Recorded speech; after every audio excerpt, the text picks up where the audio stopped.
다 함께 기도하심으로 12월 3일 엎드림 새벽 예배를 하나님 앞에 드리겠습니다. 늘 언제나 사랑과 자비로 우리를 감싸주시는 좋으신 주님, 오늘도 우리는 주님의 은혜를 구하며 주님 앞에 나아갑니다. 이 시간 우리의 마음에 성령으로 충만하게 임재하여 주시고 주님의 은혜가 가득히 임하는 이 시간 되게 하여 주옵소서. 우리 주 예수 그리스도의 이름으로 기도드립니다. 아멘. 다 함께 찬송가 320장 찬양하겠습니다.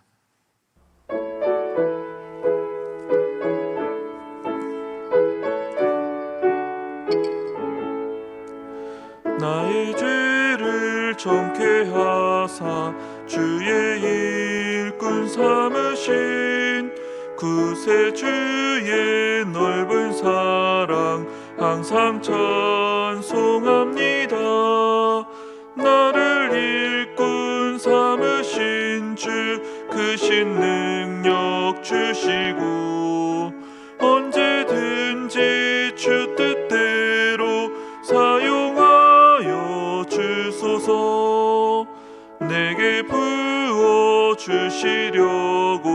은혜 예비하신 주의 은혜 채워주사 능력 있게 하소서. 나를 일꾼 삼으신 주 크신 능력 주시고 언제든지 주 뜻대로 사용하여 주소서. 죄의 짐을 풀어주신 주의 능력 크도다. 나를 피로 사신 예수 내 맘속에 오소서. 나를 일꾼 삼으신 주 크신 능력 주시고 언제든지 주 뜻대로 사용하여 주소서. 주여 내게 성령으로 충만하게 채우사 생명수가 강물처럼 흐르게 하옵소서. 나를 일꾼 삼으신 주 크신 능력 주시고 언제든지 주 뜻대로 사용하여 주소서. 아멘. 오늘 하나님께서 우리에게 주시는 말씀은 골로새서 1장 21절에서 29절까지의 말씀입니다. 생명의 삶은 38페이지입니다. 오늘의 말씀을 제가 봉독하도록 하겠습니다. 전에 악한 행실로 멀리 떠나 마음으로 원수가 되었던 너희를 이제는 그의 육체의 죽음으로 말미암아 화목하게 하사 너희를 거룩하고 흠없고 책망할 것이 없는 자로 그 앞에 세우고자 하셨으니 만일 너희가 믿음에 거하고 터 위에 굳게 서서 너희 들은 바 복음의 소망에서 흔들리지 아니하면 그리하리라. 이 복음은 천하 만민에게 전파된 바요 나 바울은 이 복음의 일꾼이 되었노라. 나는 이제 너희를 위하여 받는 괴로움을 기뻐하고 그리스도의 남은 고난을 그의 몸된 교회를 위하여 내 육체에 채우노라. 내가 교회의 일꾼 된 것은 하나님이 너희를 위하여 내게 주신 직분을 따라 하나님의 말씀을 이루려 함이니라. 이 비밀은 만세와 만대로부터 감추어졌던 것인데 이제는 그의 성도들에게 나타났고 하나님이 그들로 하여금 이 비밀의 영광이 이방인 가운데 얼마나 풍성한지를 알게 하려 하심이라. 이 비밀은 너희 안에 계신 그리스도시니 곧 영광의 소망이니라. 우리가 그를 전파하여 각 사람을 권하고 모든 지혜로 각 사람을 가르침은 각 사람을 그리스도 안에서 완전한 자로 세우려 함이니 이를 위하여 나도 내 속에서 능력으로 역사하시는 이의 역사를 따라 힘을 다하여 수고하노라. 이 말씀은 살아계신 하나님의 말씀입니다. 아멘. 여러분은 드라마를 좋아하십니까? 한때 우리나라는 드라마 왕국이라고 불릴 만큼 수없이 많은 명품 드라마들을 많이 배출해 되었는데요. 그래서 월화 드라마, 수목 드라마, 또 주말 드라마, 이런 식으로 수없이 많은 드라마들이 매 주마다 계속 양산이 될 정도였습니다. 그래서 수많은 사람들이 TV 앞을 떠나지를 못했죠. 하지만 이제는 어느덧 그것도 다 옛날 이야기가 되어버린 것 같습니다. 요즘에는 뭐니 해도 이 넷플릭스가 대세가 되어버린 것 같은데요. 이 넷플릭스 드라마가 워낙 인기가 있다 보니까 이제는 자연스럽게 그토록 많았던 지상파의 드라마들이 점차 모습을 잃어버리는 걸 우리가 보게 됩니다. 생각해보면 참 신기합니다. 왜 넷플릭스에서 만들어낸 드라마가 그렇게 인기가 좋을까라는 점이죠. 그것은 분명 여러 가지 이유가 있을 것입니다. 많은 제작비를 들이고요, 또 압도적인 스케일로 프로그램을 진행하고요, 또 배우들이 워낙 탄탄한 실력을 가지고 연기를 하기 때문일 것입니다. 그러나 그 중에서도 가장 빼놓을 수 없는 이유 중 하나는 드라마의 스토리가 너무 좋아서입니다. 누구나 일단 첫 번째로 한번 보기만 하면 흥미진진한 그 진행으로 말미암아 깊이 몰입감에 빠지게 되죠. 그래서 이제는 도저히 헤어나오지 못할 정도로 그저 끝까지 다 보아야만 하는 그러한 상황에까지 이르게 됩니다. 이렇게 탄탄한 스토리, 또 흥미진진한 진행이라는 것은 드라마에 있어서 매우 중요한 핵심 요소입니다. 근데 왜 갑자기 이렇게 드라마 이야기를 지금 드리느냐 하면 오늘 본문이 마치 이와 같은 내용이기 때문입니다.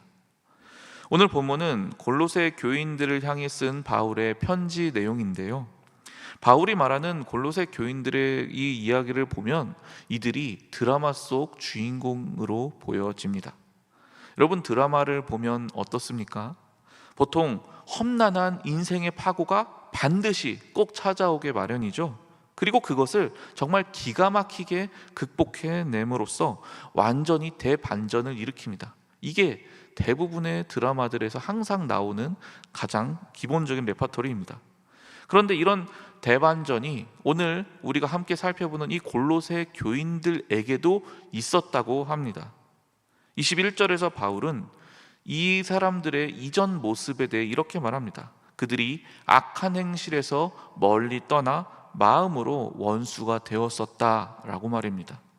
여러분, 원수인 사람과 한번 지내보신 적이 있습니까? 어떻습니까? 눈을 쳐다보기도 싫고요, 같이 한 공간에 있는 것만으로도 참을 수가 없을 정도일 수 있습니다. 그러니 그런 관계에서는 도저히 화해가 이루어지고 서로 사랑하게 되기는커녕 그냥 같이 한 공간에 있는 것조차 사실은 불가능한 일이라는 걸 우리는 다 느끼게 됩니다. 그런데 이런 골로새 교인들, 하나님과 이렇게 완전히 갈라서 있던 그들에게 기적이 일어납니다. 22절에 보면 이제는 그의 육체의 죽음으로 말미암아 화목하게 하셨다라고 말하고 있는데요. 여기에서 화목하게 하셨다라고 할 때의 이 헬라어 의미를 보면 특별한 문학 기법에 쓰이는 단어를 쓰고 있습니다. 상당히 멀리 떨어져서 이제 소원해져 버린 그런 관계가 극적으로 화목하게 되었다라는 것을 부각시키는 문학 기법 용어가 여기서 쓰이고 있습니다. 즉, 말조차 걸을 수 없을 정도의 이 원수 사이가 정말 극적인 대반전을 일으킴으로써 극적으로 화해하게 된 것입니다. 그리고 그것도 단순히 친해진 정도가 아닙니다. 이들은 양자로 입적되기까지 합니다. 그래서 혈육 관계가 공식적으로 되고요, 더 나아가 그 아버지의 모든 유산을 다 상속받을 수 있는 법적인 권리까지도 가지게 되었습니다. 말 그대로 그 어떤 드라마보다도 더욱 드라마틱한 일이 일어난 것입니다. 바로 이 일이 지금 현재 우리가 보고 있는 이 골로새 교회의 교인들에게 이루어진 일입니다. 그런데 이 일은 결코 우연히 일어난 게 아닙니다. 그냥 어느 날 갑자기 기분이 좋아져서 둘이 서로 의기투합한 게 아니다라는 겁니다. 이것은 상당히 오래전부터 치밀하게 계획된 일의 결과였습니다. 26절 말씀을 보면 만세와 만대 전부터 이 계획이 수립되어 있었다라고 말합니다. 즉, 결코 즉흥적인 것이 아니었습니다. 이 드라마틱한 반전의 핵심은 다름 아닌 하나님의 가장 큰 비밀인 그리스도이셨습니다. 원수였고 도저히 회생 불가능한 이들을 살려내셨고 하나님과 극적으로 화해시키는 이 역할을 그리스도께서 하셨고 그것을 완성시키셨습니다. 그 결과 이들은 모두 드라마의 주인공다운 모습을 갖추게 된 것입니다. 그래서 골로새 교회 성도들을 보면 다 하나같이 드라마 주인공들인 겁니다. 자, 그렇게 극적인 화해를 이루어냈어요. 갈등도 해결했어요. 그러면 여기서 이 이야기가 끝이 나는 걸까요? 바로 여기에서 이 명품 드라마와 또 평범한 드라마의 결정적인 차이가 나타납니다. 평범한 드라마는 그냥 단순하게 어떤 갈등을 던져주고 그 갈등이 해결되면 그것으로 끝내버립니다. 그러나 어떤 잘 만들어진 웰메이드 명품 드라마는 이 엔딩 부분까지 매우 치밀하게 신경을 씁니다. 그래서 모든 시청자들의 마음에 진한 여운과 깊은 감동을 주는 그런 아름다운 엔딩을 반드시 만들어내고 맙니다. 실은 그렇게 멋진 엔딩을 어떤 기획자는 처음부터 의도하고 있었고 그것을 위해서 이 드라마는 처음부터 달려가고 있던 셈이죠. 그것은 바로 오늘 본문에서 보는 이 골로새 교인들에게도 마찬가지였습니다. 하나님과 원수된 관계 속에서 새로운 관계를 맺게 된 이 골로새 교인들, 그 관계는 분명 드라마틱하게 극적인 화해를 이루었지만요, 그것이 이 드라마의 끝은 아니었습니다. 성경은 예수 믿게 된 자를 일컬어서 거듭난 사람들이라고 말합니다. 즉 육체를 따라 살던 이전 사람은 이미 예수님과 함께 죽은 것이고요, 그리고 우리는 그 이후에 예수님과 함께 다시 살아나게 된 것입니다. 그렇다면 이 세상에 어느 누가 단지 이 세상에 태어났어, 그래 이것으로 너의 인생의 목표는 다 이루었어 라고 말할 사람이 있겠습니까? 태어난 것만으로 인생의 목표를 달성하는 사람은 아무도 없습니다. 그것은 또 다른 새로운 시작을 의미할 뿐 결코 종착점을 가리키는 말이 아닙니다. 여러분, 사람이 태어나는 것도 무척 귀한 일입니다. 그러나 그가 어떤 삶을 살게 될 것이며 또 어떤 사람으로 남을 것인가는 더욱 중요합니다. 그리고 바울은 오늘 본문에서 골로새 교인들에게 바로 이 점을 강조하고 있습니다. 거듭난 그들은 그것으로 끝나는 게 아니라 그들이 다다라야 할 목표점이 있고 그 목표점에 대해서 바울은 22절과 28절에서 반복해서 언급합니다. 먼저 22절 말씀을 보겠습니다. 이제는 그의 육체의 죽음으로 말미암아 화목하게 하사 너희를 거룩하고 흠없고 책망할 것이 없는 자로 그 앞에 세우고자 하셨으니. 아멘. 거룩하고 흠없고 책망할 것이 없는 자, 이것이 바로 이들이 다다라야 할 목표점이었습니다. 여기에서 거룩함이라는 단어, 그리고 두 번째로 쓰인 흠없는 이라는 이 단어는요, 바울이 비슷한 유형의 편지였던 에베소서에서 최후의 심판에 대한 이야기를 쓸 때 동일한 단어를 썼습니다. 그리고 책망할 것이 없는 이라는 이 말은 법정에서 쓰이는 용어인데요, 즉 이 말은 무슨 얘기냐, 이들이 훗날 예수께서 재림하실 때 최후의 심판 자리에서 이들이 있을 모습을 의미하는 말로 쓴 겁니다. 즉 이들은 성도라는 지위를 먼저 얻은 것이고요, 그 지위에 걸맞는 그렇게 흠없고 거룩하고 책망할 것 없는 모습으로 다시 오실 예수님을 맞이하게 되는 것, 이것이 바로 궁극적인 목표라는 것입니다. 또 28절에서도 이와 비슷한 표현이 등장합니다. 우리가 그를 전파하여 각 사람을 권하고 모든 지혜로 각 사람을 가르침은 각 사람을 그리스도 안에서 완전한 자로 세우려 함이니. 아멘. 바울이 이처럼 권면하고 또 가르치고 하는 이유가 무엇입니까? 각 사람이 그리스도 안에서 완전한 자로 세워지기 위함입니다. 그리스도 안에서 완전한 자, 곧 온전한 자라는 것은요, 앞에 말한 거룩하고 흠없고 책망받을 것이 없는 자와 동일한 의미입니다. 이것이 바로 이 골로새 교인들이 지향해야 할 가장 최고의 목표점입니다. 사랑하는 성도 여러분, 아마 지금 이 말씀을 듣고 계신 여러분 모두가 다 짐작하고 계시겠지만 지금 말씀드린 이 이야기는 결코 골로새 교인들을 향한 말씀만이 아닙니다. 바울은 오늘 본문을 기록하면서 물론 골로새 교인들을 위해 이 이야기를 썼지만 그와 동시에 그리스도인이 된 모든 자들에게 동일하게 우리가 목표해야 될 지점을 가르쳐주기 위해 썼습니다. 즉 우리가 바로 하나님께서 기획하신 드라마의 주인공들이라는 겁니다. 우리는 그 누구보다도 드라마틱한 대반전을 경험한 사람들입니다. 바로 우리 주 예수 그리스도로 인하여 우리는 완전히 다시 태어났습니다. 그래서 우리는 하나님과의 관계도 완전히 새로워졌습니다. 그래서 현재 저와 여러분의 신분 또한 완전히 바뀌게 되었습니다. 그러나 이 드라마는 이것으로 결코 끝나지 않습니다. 위대한 기획자이시며 또 감독이신 하나님께서는 우리를 위하여 완벽한 엔딩을 그려놓고 기대하고 또 기대하고 계십니다. 이제 주인공인 우리 각자는 바로 그 하나님께서 계획하신 엔딩을 향해 달려 나아가야 할 때입니다. 그것은 바로 그리스도 안에서 완전한 자가 되는 것입니다. 여러분, 완전한 자입니다. 어떻습니까? 이 말이 가지는 그 무게감이 있지 않습니까? 참 쉽지 않은 일 같죠? 지금 내 모습을 보면 너무 어려울 것 같은데, 그런데 우리가 완전한 자가 되어야 한다라고 하는 말입니다. 그런데 오늘 본문은 그 비결을 우리에게 말해주고 있습니다. 그것이 바로 23절 말씀인데요, 제가 읽어드리겠습니다. 만일 너희가 믿음에 거하고 터 위에 굳게 서서 너희 들은 바 복음의 소망에서 흔들리지 아니하면 그리하리라.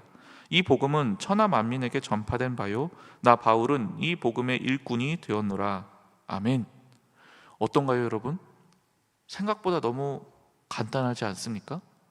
앞서 말씀드린 것처럼 흠없는 자, 거룩한 자, 도저히 책망할 것이 없는 자, 완전한 자, 그게 되는 비결이 딱 하나입니다. 그게 뭐냐 하면 그냥 우리가 현재 있는 이 믿음 안에 계속 잘 거하는 것입니다. 그 위에 굳게 서서 이 복음의 소망을 흔들리지 않고 붙잡고 있으면 우리가 그런 모습이 될 거라고 오늘 본문에서 바울은 말해주고 있습니다. 얼핏 들어보면 너무 말도 안 되는 일 같습니다. 그냥 단순히 이 복음 안에 머물러 있는 게 어떻게 그런 놀라운 결과를 가져다 줄까라고 생각이 드는데요. 그런데 실상은 그렇진 않습니다. 이것은 이미 예수님께서 우리에게 가르쳐 주신 내용과 동일합니다. 요한복음 15장에서 예수님은 이렇게 말씀하셨습니다. 내 안에 거하라. 나도 너희 안에 거하리라. 가지가 포도나무에 붙어있지 아니하면 스스로 열매를 맺을 수 없음같이 너희도 내 안에 있지 아니하면 그러하리라. 나는 포도나무요 너희는 가지라. 그가 내 안에 내가 그 안에 거하면 사람이 열매를 많이 맺나니 나를 떠나서는 너희가 아무것도 할 수 없음이라. 아멘. 예수님은 이 말씀에서 우리를 일컬어 가지라고 말합니다. 그리고 이 가지가 포도나무의 열매를 맺게 되는데요, 그것은 이 가지가 어떤 특별한 기법이나 방법을 사용해서가 아닙니다. 그저 나무에 잘 붙어 있었던 것 뿐입니다. 그러면 자연히 나무가 양분을 땅으로부터 흡수해서 그 양분을 가지의 끝까지 다 공급해 줍니다. 그리고 시간이 흘러서 때가 되면 자연스럽게 이 가지에서는 풍성한 열매가 맺히게 되는 것입니다. 그러므로 가지인 우리에게 있어서 가장 중요한 것은 바로 이 나무가 되시는 예수님에게서 결코 떨어지지 않고 잘 달라붙어 있는 것입니다. 사랑하는 성도 여러분, 우리는 이미 하나님께서 드라마의 주인공으로서 세워주셨습니다. 그리고 우리는 이미 드라마틱한 가장 중요한 반전을 찍었습니다. 이제 남은 건 우리 앞에 놓여있는 이 최고의 엔딩까지 잘 달려가는 것입니다. 그것은 결코 많은 조건이 필요한 일이 아닙니다. 우리가 믿음 안에 거하고 굳게 서서 그 복음의 소망이 흔들리지 않으면 됩니다. 곧 우리 주 예수 그리스도께 잘 붙어 있으면 됩니다. 그러면 우리 주님께서 우리를 온전히 성장시켜 주실 것입니다. 그래서 마침내 그리스도 안에서 완전한 자라고 불리게 될 것입니다. 이 놀라운 드라마의 엔딩에 걸맞는 인물로 우리를 변화시켜 주실 것입니다. 그러므로 우리 모두 흔들림 없이 이 길을 온전히 잘 걸어갈 수 있기를 원합니다. 그래서 마지막 엔딩을 주님 안에서 아름답게 보여주는 저와 여러분이 될 수 있기를 간절히 소망합니다. 함께 기도하겠습니다. 너희 안에서 착한 일을 시작하신 이가 그리스도 예수의 날까지 이루실 줄을 우리는 확신하노라. 우리를 위해 놀라운 드라마를 준비하시고 그 중요한 역할에 우리를 불러주신 하나님 아버지, 그리스도를 통해 이미 우리에게 허락된 이 놀라운 은혜를 진심으로 감사하며 또 찬양합니다. 바라기는 우리의 마음에 이 복음의 소망이 결코 흔들리지 않기를 원합니다. 그래서 언젠가 주님께서 오시는 그날 완전한 자로 세워지길 원합니다. 그 날에 이르기까지 언제나 주님 안에 거하며 풍성히 열매 맺는 자로 살아가게 도와주시옵소서. 그러한 우리의 삶을 통해 주님께 온전히 영광을 올려드리게 하옵소서. 추워진 날씨 속에서도 우리 고은 원로 목사님의 신원을 강건하게 하시사 주님께서 맡기신 귀한 사명의 삶을 온전히 살아가시게 도와주시옵소서. 또한 허요한 담임 목사님을 늘 성령으로 충만하게 하시사 주님의 마음을 가지고 주님의 뜻대로 이 교회를 이끌어가는 귀한 목자로 인도하여 주시옵소서. 또한 주님께 받은 것을 다시금 기쁨과 정성으로 올려드리는 귀한 예물을 드린 그 손길들을 기억하여 주시사 병에 기름이 떨어지지 아니하고 통에 가루가 끊어지지 아니하는 복으로 충만하게 채워 주시옵소서. 오늘도 우리의 삶을 은혜로 채우시고 이끌어 주시는 우리 주 예수 그리스도의 이름으로 기도드립니다. 아멘. 하늘에 계신 우리 아버지, 아버지의 이름을 거룩하게 하시며 아버지의 나라가 오게 하시며 아버지의 뜻이 하늘에서와 같이 땅에서도 이루어지게 하소서. 오늘 우리에게 일용할 양식을 주시고 우리가 우리에게 잘못한 사람을 용서하여 준 것 같이 우리 죄를 용서하여 주시고 우리를 시험에 빠지지 않게 하시고 악에서 구하소서. 나라와 권능과 영광이 영원히 아버지의 것입니다. 아멘. 이 시간 기도하실 때 나라와 민족, 교회를 위해 그리고 오늘 말씀을 놓고 계속해서 기도의 자리로 나아가겠습니다.